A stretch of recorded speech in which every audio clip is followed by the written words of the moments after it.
Hello everyone, welcome to our Great British Entrepreneur Awards webinar with Anthony Collins. In this session, David Alcock from Anthony Collins will explore why business owners should think about employee ownership and how to set up the process. David will also speak with Nick Coley, who converted his business to be employee ownership, who converted his business to be employee-owned, in February this year. There is an opportunity to ask questions during the session. If you have a question you'd like to ask, you can pop this in the Q&A function at the bottom of your screen, and we'll do our best to answer these questions later on in the session.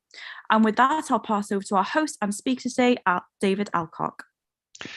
Good morning, everybody. Thank you very much, Chloe. So as Chloe says, my name is David Alcock, and I'm a solicitor, but I'm not all bad. I work for a law firm called Anthony Collins, and one of the things that we do is we specialise in employee ownership, and that's the focus of our conversation this morning. So what we want to explore is why you might think about employee ownership for your business, what it is, so what we actually mean by employee ownership, and how you might go through the process. And as part of that, I'll be discussing with Nick Coley, as Chloe says, the process that his business went through and hearing some more about why they felt employee ownership was the right thing for them. But just before I start, I want to put us in a little bit of context. So I'm going to share my screen. Famous last words. I always hope that these things will work straightforwardly on Zoom. So I'm hoping that you can now see a slide that says employee ownership, what, how, and why. Employee ownership is a really fast growing sector. So this week I went to the Employee Ownership Association conference in Liverpool. There were over 600 people there from a very wide range of businesses. There are over 1,000 employee-owned businesses now in the UK. Between them, they produce about 4% of GDP, and that number is growing by about 10% a year. And we'll explore some of the reasons why that might be as we go through this morning. Lawyers love definitions. So the first thing I want to say is, well, what do we mean by employee ownership? This is the definition on the gov.uk website. The speech marks around the words significant and meaningful are theirs, not mine. And there's no further explanation on the website of what those words actually mean. But you'll see it's about employees having a financial stake in the business and having a say in how it's run, what's called employee engagement. But what they do say is that what is meaningful is not confined to financial participation. So irrespective of the money side of things, employee ownership also means that employees have access to structures in the organization that ensure employee engagement. There isn't a set rule on how much employee ownership involvement there has to be in a business to be a significant and meaningful stake. And although most employee-owned businesses, because of the some tax advantages we'll talk about later on, the majority of the business is employee-owned. There are businesses that have a smaller proportion than that. So, for example, Lush, the well-known high street chain, put 10% of their business into employee ownership a few years ago to give staff that kind of meaningful voice, but the remainder of the business is with the previous owners. So there are a range of different options here, is what we'd say about that. So how does employee ownership come about? Well, there are a number of different ways. The most common route is the transfer of an existing business to its employees, and we'll hear some more about that in a little while this morning. But you can also have a new startup business that's employee owned, and we've done a couple of those. And a few years ago, when we were looking at businesses coming out of the public sector, there was also quite a common route through what we call spin-outs into separate enterprises. But the focus of our conversation this morning will be that first route, transfer of an existing business to its employees. There are different ways of doing that. So there are different types of employee ownership. You've been able to give individual employees' shares in the business for a long time now, the number of different legal mechanisms through which you can do that. But the most common way in which employee ownership happens now is through an employee ownership trust. And that's sometimes where the whole of the business becomes owned by the trust on behalf of the employees, but also sometimes where part of the business is owned by employee trust and part of it is owned by others. And both of those are recognised as models of employee ownership. And there's also something called a worker cooperative, which is, again, typically from a startup, where actually all the workers in a particular business collectively own it directly through a cooperative structure. And if you're at the new start stage, that might also be something for you to think about. But just by way of context, I guess the starting point for this conversation is that every business is made up of the collective endeavour of its people. So any business that employs staff, the output of the business, when you think about it, is the sum total of the efforts of all of those people. So in every organisation, you want to try and get that combination of individual motivation and common purpose. Something that promotes that link and connection can be really key to performance. And what research into employee ownership has found is that employee-owned businesses are on average more productive than their counterparts. So the average increase in productivity for the 50 largest employee-owned businesses over the 5 years to 2020 was over 6% in every year. 6.2 in 2016, rising to 9.7 in 2018. And even in the pandemic year in 2020, the average increase in productivity in those businesses was 6.9%. And when you compare that to UK businesses as a whole, where the increase was 1% in 2020, you can see that employee-owned businesses are clearly more productive. And as part of the same research study, there was a statement that said the results from a large survey-based study also show that employees report lower turnover intention when they expect to get something financially out of their company's share ownership. And evidence for lower turnover intention was also found when the company's management was felt to be highly committed to the principles of employee ownership, and when top management maintains communication with employees. So I'll come back to a little bit more of the detail around employee ownership in a sec, but let me just take the slides down for a second and properly welcome to the presentation this morning Nick Coley from Fitzgerald Contractors. So Nick, good morning and welcome. Morning. So just first of all, for those who aren't familiar with Fitzgerald Contractors, can you just tell us a bit about Fitzgerald as a business, who you are and what you do? Yeah, as a business, we're a civil engineering contractor based in Aston in Birmingham, and we celebrate our 75th anniversary next year. So been going a long time, a lot of long-serving employees. In fact, we had one yesterday who celebrated his 42nd anniversary with the business. We turn over somewhere between 25 and 30 million.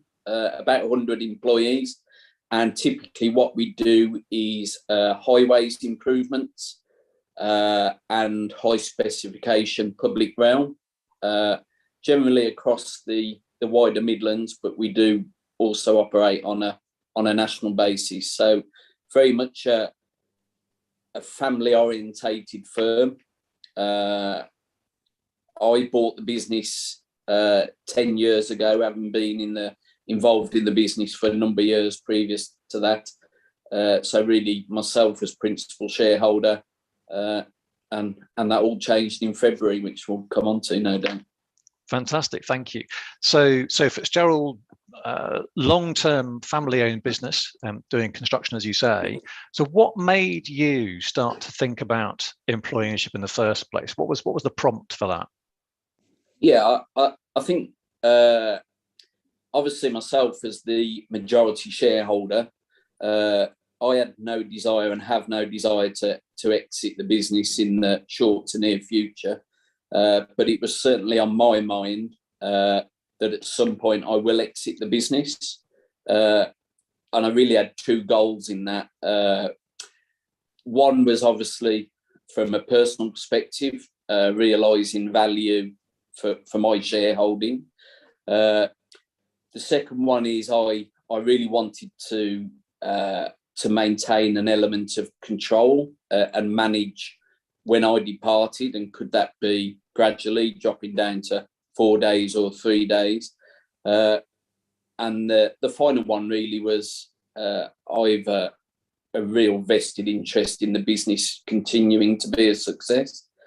So I was looking at numerous options. The two obvious options for myself or for the business was either a private equity or perhaps a trade sale.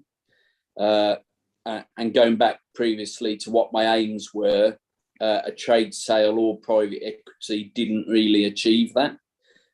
It didn't achieve it from a personal level because I wouldn't be able to manage my exit from the business. And it didn't achieve it from a company level because I've been involved in private equity sales before. There is obviously an economies of scale there, and also a trade sale. Again, there's economies of scale, and there is the potential, certainly, for the business to be at best disrupted and at worst broken up entirely. So I didn't have any great awareness of employee ownership, but what I did see, as you said earlier, is more and more businesses going down that route. So I did a bit of research, and we'll come on to it, but it ticked all the boxes from both perspectives, both for me as a personal level and meeting my goals, and in securing the long-term viability of the business for the employees. So it's early days yet for us. We're just on the start of the journey, but certainly to date, it's ticked those boxes, and the engagement from the employees, it's been excellent. So probably in summary, as exiting the business, if my options were private equity, trade sale, or employee ownership has certainly thus far ticked all the boxes. Fantastic. And I think talking to a number of business owners at the conference I've just been to, there was that real sense that if you sell to a competitor or to a kind of private equity house, there is that real risk of the business itself being kind of disrupted and the culture being massively affected by that. And people who've been through private equity sales were, I think, saying, like yourself, that actually there's a real, although there might be a financial upside to that initially, in terms of the price you're able to realise for the business, actually there can be a real downside to that as well. Yeah, certainly. I mean, any private equity sale will typically want to tie the shareholder to the business for a period of time. And certainly from my perspective, having owned a business, then working for somebody else and being tied in for 2 years and not having that control was certainly something that wasn't attractive to me. No, fantastic. Thank you.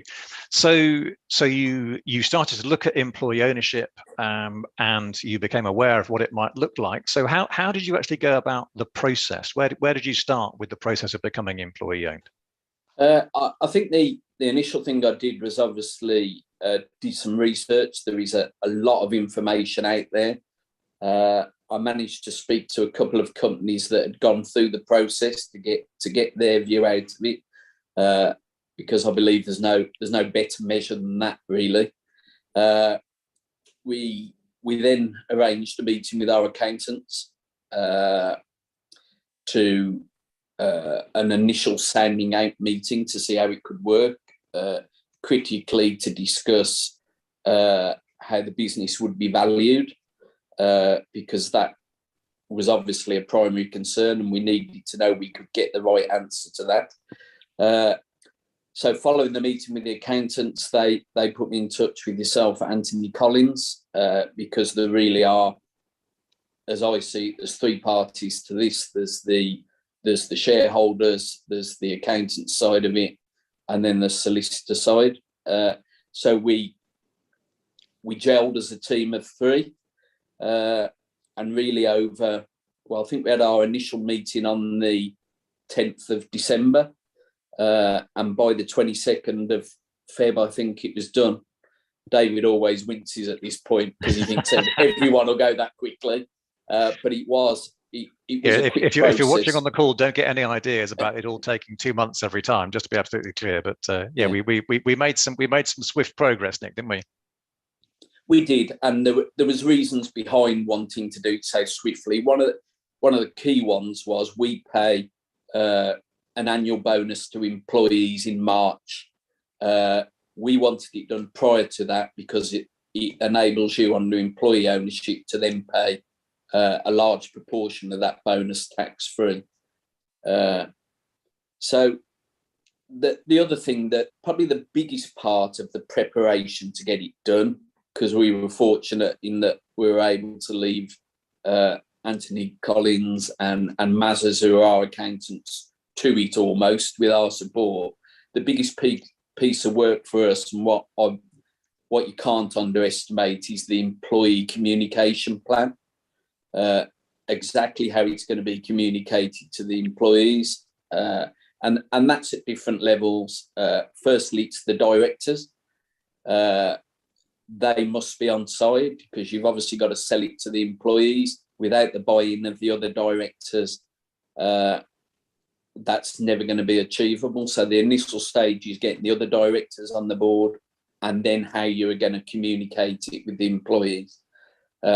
And it's a difficult one because when you do communicate it from an employee perspective, it does almost sound too good to be true. So there's almost a natural suspicion there.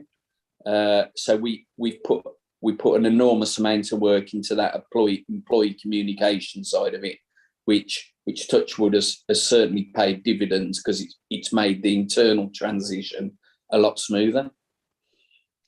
So just to pick up there, Nick, there's a question in the Q&A from Richard, who's saying, was there a big variation in terms of your own realization between all the options? So did you look at what you might get out of a kind of private equity or trade sale, and how did that compare with what you realized from the employee ownership option? Not clearly wanting to go into figures, but yeah, I think certainly the private equity, and particularly at the moment, there is a lot of private equity money about. That is probably, for me, the area you would achieve the maximum sale price. But it is also the option from a personal perspective that comes with the most downsides. So there is a trade-off in employee ownership. Firstly, you probably won't achieve the price you perhaps could achieve with private equity, and every company is different. And also the other trade-off is, of course, with employee ownership, the way ours was structured is there was an initial payment of the consideration, and the balance is paid out of deferred profits. So on the negative side of employee ownership, you perhaps don't achieve the maximum value you could, and you have to wait for a proportion of the money out of deferred profits. Yeah. On the positive side of employee ownership, it's got all the advantages of not doing a private equity route. The big point for me is you maintain control, because in terms of the operation of the business, it is business as usual. The directors continue to run the business. And of course, the other advantage is it's free from capital gains on the sale price. So you almost accept a lesser value knowing that you're getting all those benefits, was the way I viewed it. Yeah, absolutely, and it's worth colleagues knowing that kind of model, where you get some of the sale price up front as the selling owner of the business, and then there's a kind of runoff of the balance, is a very common model in employee ownership. That's very typically how it's structured, and the period for that runoff can vary over a number of years, and we try and make sure it's not too long, and we try and make sure it's not too short. It's got to be something that's manageable for the business. Sometimes it's worth saying that it can be externally funded. So there are situations where there are some businesses who will actually fund that initial upfront payment with an external loan. Not all businesses do that, and a lot of businesses will structure the payments in a way to make it affordable as you go through the process. So Nick, just to continue the story, what was it like going through that transition process? Was it horribly painful? It wasn't horribly painful, but it is time consuming. I think and again, part of this is the communication plan. If the main shareholder has got a key role in the business, I think there needs to be an appreciation they are going to be taken out of the business for the period of time, which is why the communication with the other directors is essential, that somebody is there to fill that gap, because it is time consuming. Both in dealing with the professionals you've got working with you, but also in managing that employee communication plan. So I wouldn't say it was painful, but I would say it's time consuming. And we sort of took the view, we would rather commit that time and go for it 100% and do it in the shortest possible period, than perhaps spread it over a longer period. But I think that's a personal decision, but our drive was to get it done, if you like, and make sure we committed the right resource to let that happen. Yeah, no, fantastic. And I guess the final question to ask you, and we'll maybe some questions to pick up, but 8 months on, as we are now, what impact would you say it's had on the business? How has Fitzgerald changed as a result? Yeah, I think it's as I said earlier, the directors continue to run the business. Their roles and responsibilities do not change. But I think what you have to do, and you can't, trumpet that, yes, we're employee owned and the employees see no change. I think you've got to facilitate that change to see the benefits. So what we did on day one is set about the formation of an employee council, whereby that is the vehicle by which the employees, who are now the owners, can communicate to the board and effect change. So we've now got the employee council in place, which went extremely well. We had 20% of staff put their names forward for the employee council, and then we had 95% of staff take part in the ballot to form that council. So that we were delighted with that level of engagement. So that was job one, to get that council in place. In terms of what we're seeing on the ground, as you've said, our longer term aim is that we go on a journey of continual improvement, and we do hope to see that increase in productivity. And in real terms, what will that be? Well, we hope we get to the point where a big issue for us is concrete wastage on site. Where we want to get to is one operative is going to another operative, "Oh, you're wasting concrete, that's my money." And to get that mindset into people. We're seeing some of that, but it will be a gradual journey. Nick, just tell the story that you told me once about you getting into the office one morning and what happened with the central heating. So it's that one's quite a live issue at the moment. My PA is currently still refusing to turn the heating on in the office, telling everybody to go and put their fleeces on, because we can't afford to waste money on energy bills. And if we don't spend the money on the energy bills, that will all find its way into everybody's pocket, which is great. I have won the battle this week, and the heating has gone on, I would say. It does come to a point where it just gets too cold, doesn't it, is realistically? Yes. But yeah, we are seeing that mindset. we were lucky in as a business, our culture was very much that anyway. Everybody was cost conscious because that's a successful business. But I think that culture is only aided by the employee ownership route.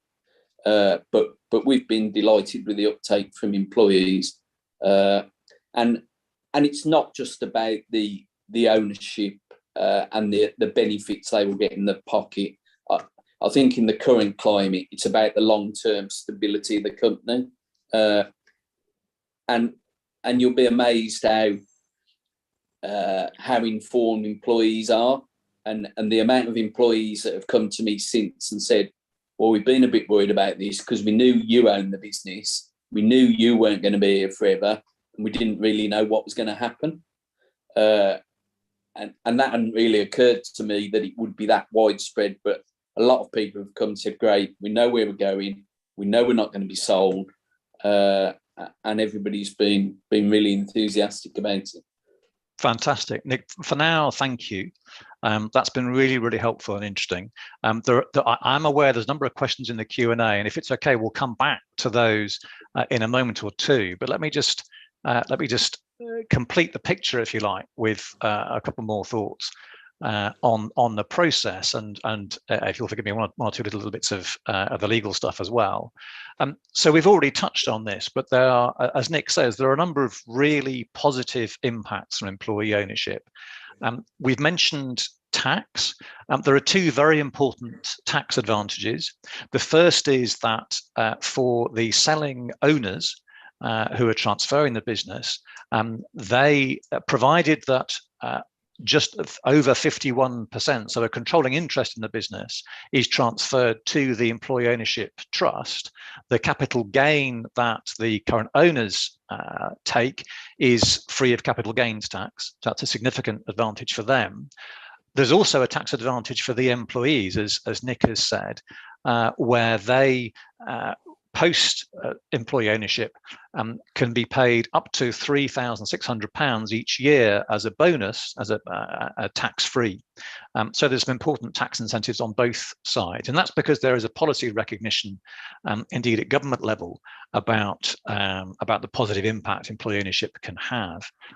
That's why it's really important that when you're going through the process, you have an independent valuation of the business, so everybody knows that a fair price is being paid. I know there's one or two questions about that, and we'll come back to those. The other key element that the accountants normally deal with as part of the process is you can go to HMRC in advance of the transaction and say, this is what we're going to do. Can you confirm that if we do the transaction this way, it will meet the requirements for those tax advantages that I mentioned, that it will meet that particular set of permissions and exemptions? And HMRC will come back to you and say, yes, that's fine. And then you know that if you go ahead and do the deal in that way, that you are cleared for tax purposes. And that's obviously positive upfront reassurance to have. As Nick has said, the owners can remain involved in the day-to-day running of the business, but there is also that sense of preservation of the legacy and culture, because collectively the business belongs to the staff in a way that just doesn't happen with the other forms of sale that we're talking about. And finally, it does give all those involved in the business the chance to start becoming leaders of the future. So just, and you'd expect me to talk about this as a lawyer, forgive me for all the words on this slide, but this is just a representation of where you might end up legally in a typical employee ownership transaction. So bear with me, it's not as bad as it looks, bear with me for a second. So down the bottom in the box with a hard black line round it, you have the business. So in this case, in Nick's case, that's Fitzgerald Contractors. That's where you start. And that's the organization that owns and continues to own and manage the business. That the shares in that business become owned by the corporate body at the top, the trustee body.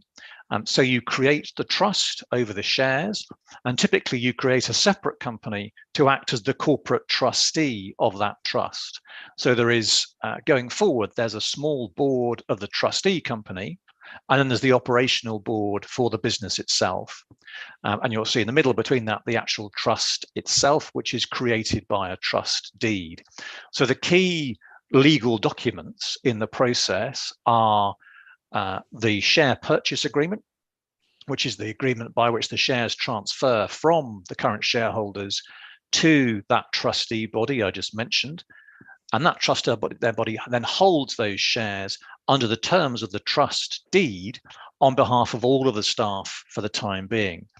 And I know there's one question in the Q&A that says, does it have to be all the staff? And the answer is, to meet the employee ownership trust tax terms, yes, it does. You have to hold those shares on behalf of all of the employees for the time being. And often you'll end up also, as Nick mentioned, just on the right-hand side of that slide there, you'll see the employee council, because it's good to have a mechanism to seek staff views, and people often use something like the employee council to do that. So that is the sort of legal structure that you would typically end up with in an employee ownership trust transaction. And I'll say the key documents are the share purchase agreement, the trust deed, the constitution for that trustee company, and then some changes to the articles of the business itself. And those were the core documents that we had to put in place for the change in ownership. And then around that, you have some all the normal kind of board meetings and share transfers and so on. That's the legal process, and that's how you get there. So let me just check where I've got to. Oh yeah, just to finish the formal presentation-y bit, I guess the other thing to say is that what we've noticed during the pandemic is that there's been a real focus on business and how it's behaved. And this is a quote from a report called Rebuilding Business for Society that was done in September 2020, where those involved in it said that diverse forms of ownership are necessary to achieve the broader social aims that people want to see from business generally as we rebuild after the pandemic. I think we're still in that rebuilding process. And it's interesting what Nick was saying about how actually for colleagues, there was that real reassurance of, well, what's going to happen to Fitzgerald going forward? And actually now we feel comfortable because we know that the business is in the long-term ownership of the staff, and people feeling reassured by that. So that's the formal presentation stuff. We've got some time for questions, which is great. So let me just have a quick look at the Q&A. So first of all, a question from Claire, who says, can you start the employee ownership chapter 50? We're selling 51% and then do the rest at a later date. Yeah, the answer is yes, you can. The later transfer won't have the same exemption from capital gains tax. And the reason for that is that you have to be transferring 51% or more of the business to get that exemption. Obviously, later on, you aren't doing that because you aren't transferring that proportion of the shares, because the greater proportion has already gone into the EOT. So there would be a loss of tax benefits there. We've touched, I think, already on the question from Paul about what was the difference in price between what you received. We won't ask Nick to quote figures because that would be unfair. Question from Larry about retaining part of your shareholding. So, and is that still eligible for the EOT qualification? The answer is yes. We're doing one at the moment where the existing owner is selling 70% of the shares, but retaining 30%. And that's because he wants to retain that long-term ownership in the business, but as a minority shareholder. Question from Paul about, do you have to include every employee in the scheme? The answer with an EOT is yes. There are other schemes you can use to give certain employees share ownership, and that's fine. But that wouldn't be an employee ownership trust model. As I say, there are various ways of doing that. Nick, one for you here, I think, and we've already touched on this. Have you seen a change in staff motivation and attitude towards work since becoming employee owned? Yeah, like I said, I think we're certainly on the start of the journey, and I'm sure we'll see more over time. Probably my initial concern was what would be the level of engagement, and employees fall into different brackets. Where we have employees, basically they want to know they're still going to get paid every month, and is my job safe, which is fine. We have other employees that want to be extremely active and sit on the council. But I think the key thing and what we're trying to nurture is, yes, all employees have a different outlook, but collectively as a business trying to change that culture. And people are motivated by numerous things, but mainly they're motivated by the money in the pocket, which is why I say we had a big drive to get it done, which we did before our March bonus was due. We were able to pay the bonus, and we employed probably 60, 70 guys on an hourly basis who work on our sites. They were all able to get an 8.5% bonus, and it meant they all got that bonus tax free, and it secured a great buy-in on day one. I bet.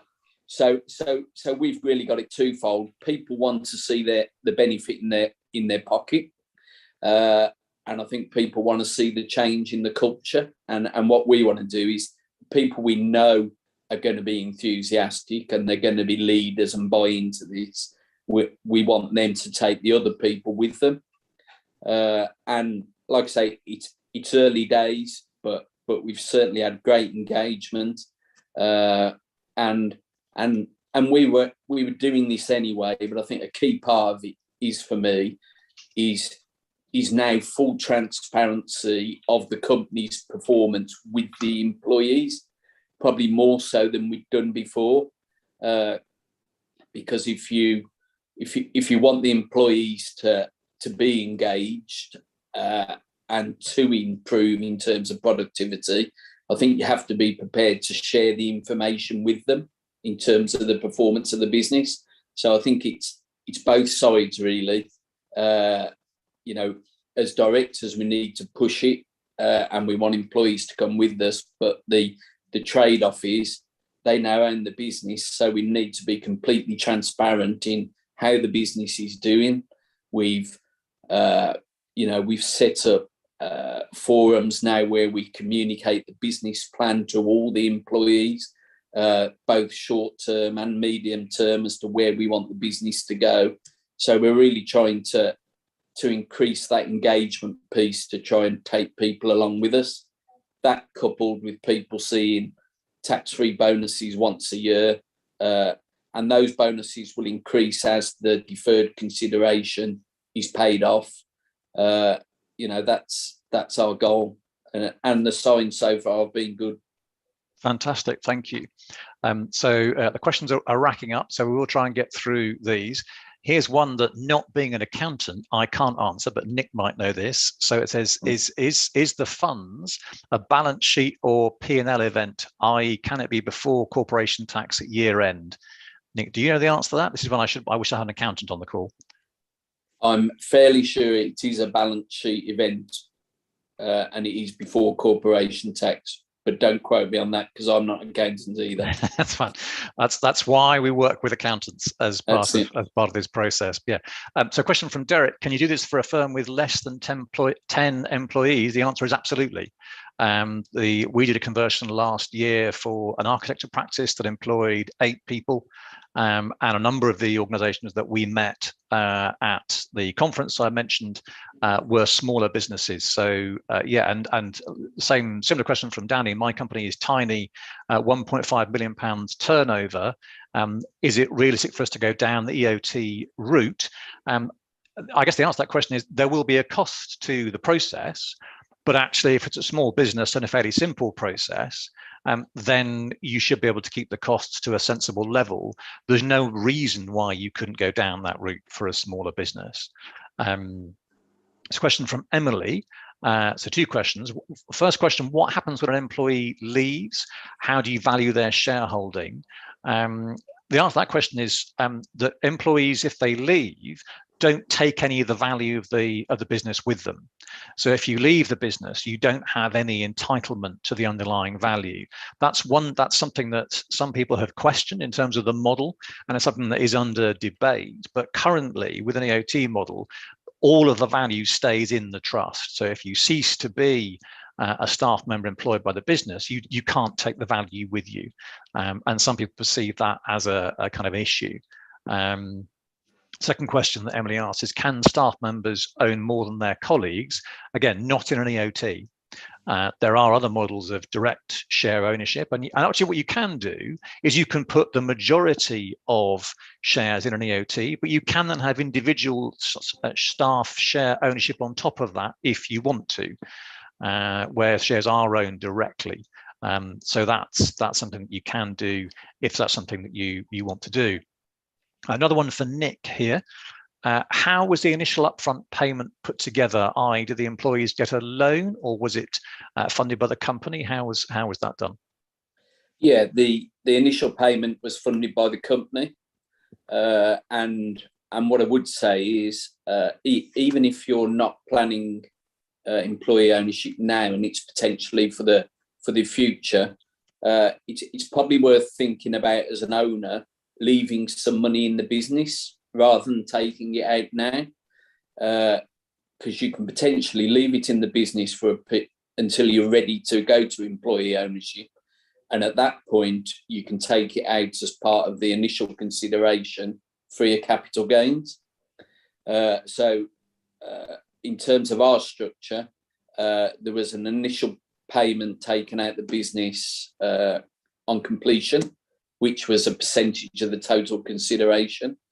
The balance is to be paid off over time, and that the way we've managed that and structured that is those payments can only be taken out as long as the company maintains a minimum net asset value and a minimum cash reserve.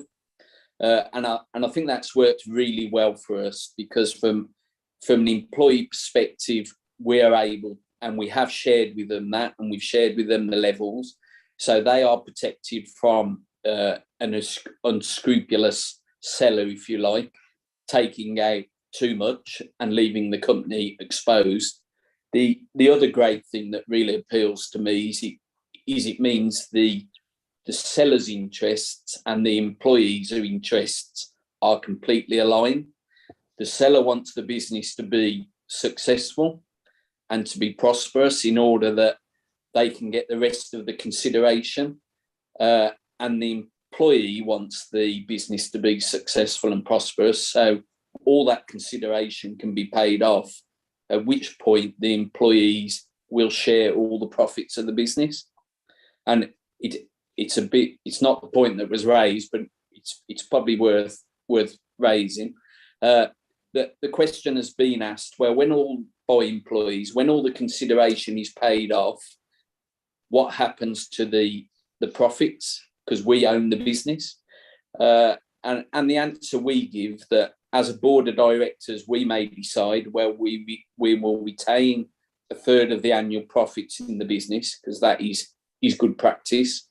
We will invest a third into plant and machinery and capital expenditure, and we will share the remaining third amongst the employees.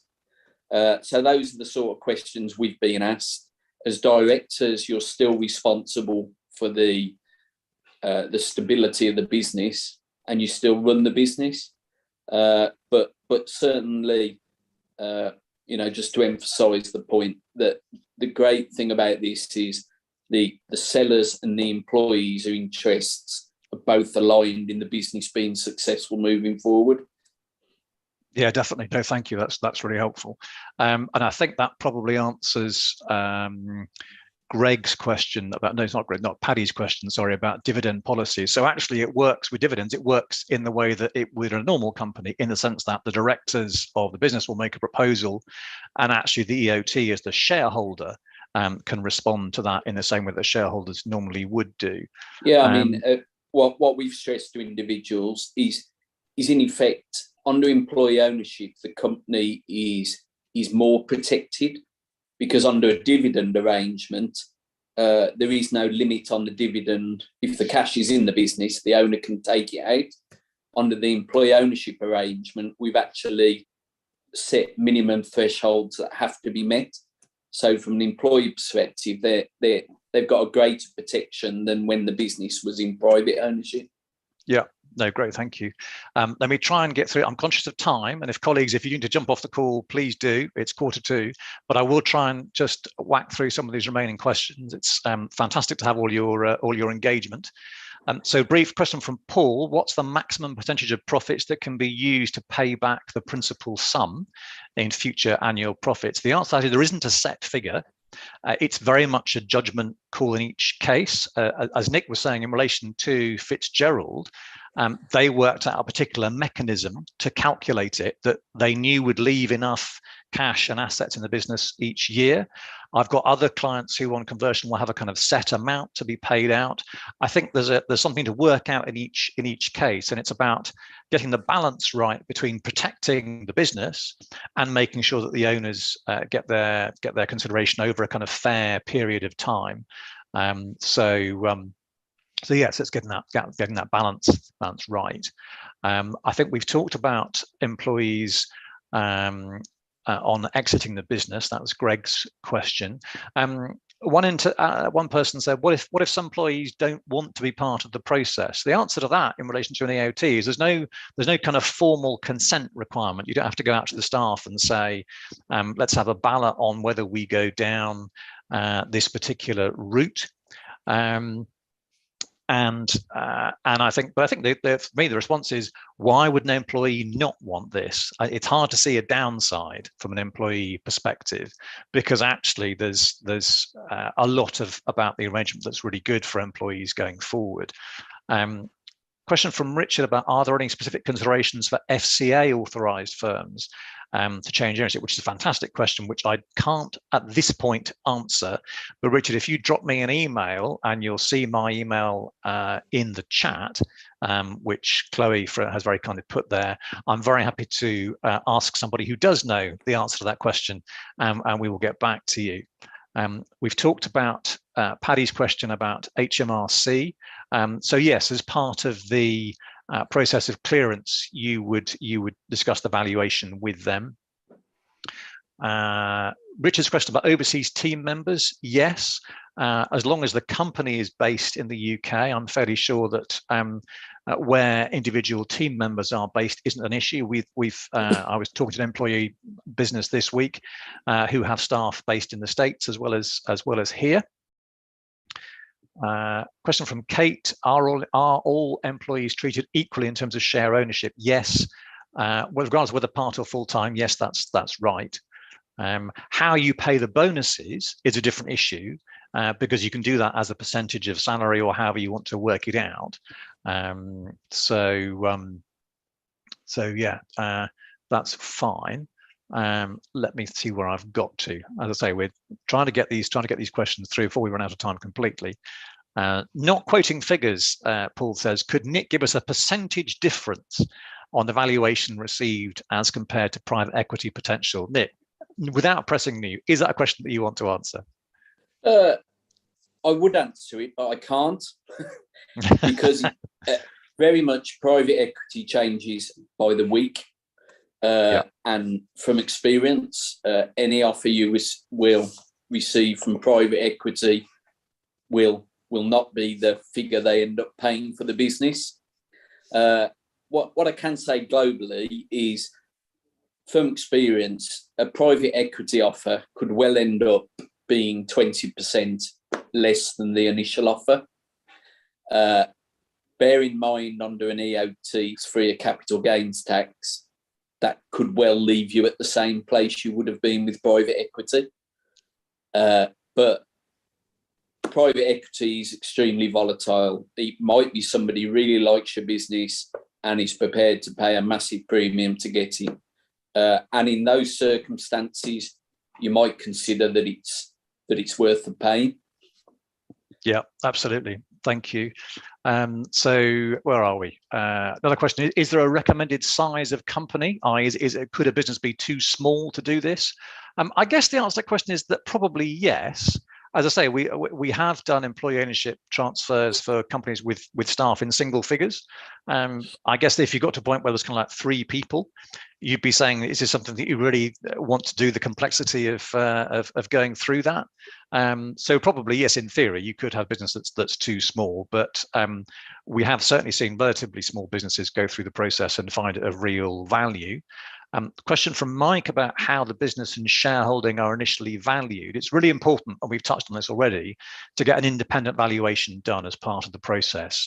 Nick used accountants, and that's typically what we would recommend, that you have somebody from an accountancy firm who specializes in valuation to come in and do that external process. That gives some comfort to HMRC that you've actually taken that valuation seriously. And so actually valuation is one of the key parts of the process, and important valuation is really important. Comment from David, who says, sorry, David, just on the valuation quickly, you will get approval from HMRC that the transaction complies under an employee ownership trust. What you won't get and what you don't share with them is the valuation. But what is key is at the time of the transaction, you have a proper valuation done externally. So if subsequently HMRC come knocking and say, right, how did you value the business for this transaction? You have a proper documented, and we had it done by a third party for that reason. You had it there ready to go to illustrate how you got to the value. Yeah, no, thank you. That's a really helpful clarification. A couple of questions from David, who says that in his company, there's a wide range of employees ranging from recent hires, people who've been there 6 months, and other people such as the business owner who've been there over 40 years. How do you handle this disparity if ownership is meant to be identical for all employees? I guess the answer is it depends what we're talking about. Obviously, through the EOT, everybody, the business is held for the benefit of all the staff. But actually, in terms of how you pay bonuses out, that's very much a matter for consideration in each case. I mean, Nick, do you want to comment on that? Because you must have a big variation in terms of length of service. We've had that issue, and it is a difficult one. So the way we've tackled it is we play a company bonus, and for it to qualify for the tax-free amount, one of the key criteria is that everybody has to be treated equally, because everybody's a shareholder, so they have to be treated equally. So everybody received an 8.5% bonus of their annual salary. But what we also had was a separate senior managers bonus scheme, which is separate to the employee ownership scheme. So that is a vehicle by which we could further reward senior managers. So that's the way we managed it. But you're right, it is an issue with the employee ownership, and it's not particularly fair. Somebody who's been with you a week and somebody who's been with you 40 years still have an equal ownership. Yeah, and that's true with the EOT, but as Nick rightly says, you can actually manage that in other ways. And you can, if you want to, as I said earlier on, you can have individual shares with certain staff alongside the EOT structure, if that's something that you want to do. I'm really conscious of time, so we'll try and get through these last few questions, and then Nick and I will be able to draw breath. Okay, so Paul says, what's a fair amount of time for paying off the runoff, as it were, to the selling owners? The answer to that is that, I mean, we do see a range, and it's anything between, I mean, I've seen 2 or 3 years up to about 7 or 8. The longest I think I've seen is about 10.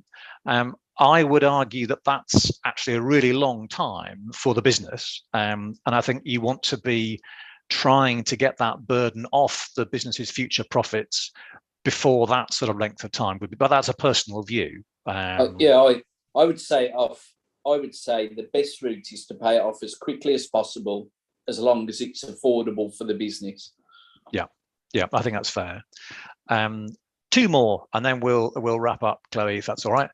So one from Greg: does the trust get control of the business before the original owners have been paid off? The answer to that question is yes, because at transfer, at least 51% of the shares have to pass to the EOT.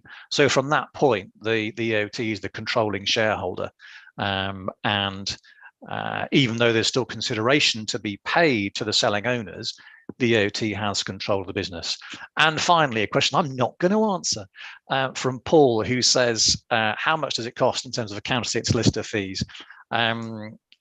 Nick's been coy about his figures. I'm going to be coy about the same, but get in touch with us and we can answer that question directly to you if that's one you want to take up, because the answer to accountancy fees, don't know. Legal fees, happy to have a conversation. Chloe, I think we've dealt with all the questions that we have. Thank you ever so much, colleagues, for your attention. And Chloe, back to you. Yeah, that was a lot of questions. Thank you both so much for joining us this morning and for answering all of the questions as well. So thank you everyone that has joined us as well for this morning. The session has been recorded and will be sent out to all attendees later on this afternoon, and available for on demand for you to rewatch. I have included David's email address in the chat function. If you wish to explore employee ownership further, you can get in touch and just quote GBEA in the subject line. But thank you all for joining us. Thank you again, David and Nick. No problem. Thanks, everybody. Take care. Goodbye.